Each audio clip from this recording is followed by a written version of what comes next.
Welcome to the Slop Farm. Enjoy the video. In this video, I will show you how to make Mexican quesadillas at home. First, let's gather our essential ingredients.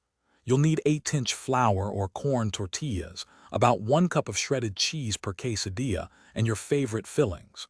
Authentic Mexican cheeses like Oaxaca or Monterey Jack melt beautifully.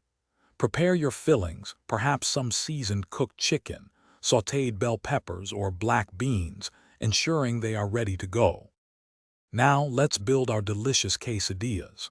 Place an 8-inch tortilla in a warm, non-stick pan over medium heat.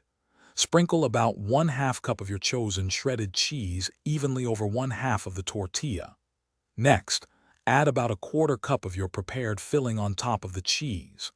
Carefully fold the other half of the tortilla over the filling, creating a perfect crescent shape, ready for cooking. Cooking your quesadilla to perfection is key. Cook each side for approximately 2 to 3 minutes over medium heat.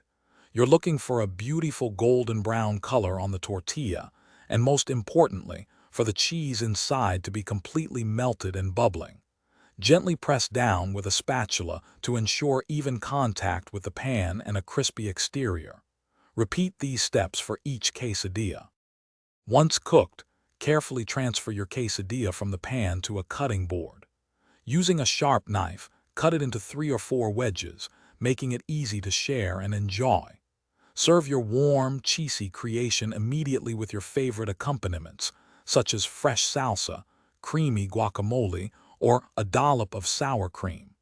Enjoy the incredible flavors of your homemade Mexican quesadilla. Thanks for watching. Consider subscribing if we helped you today.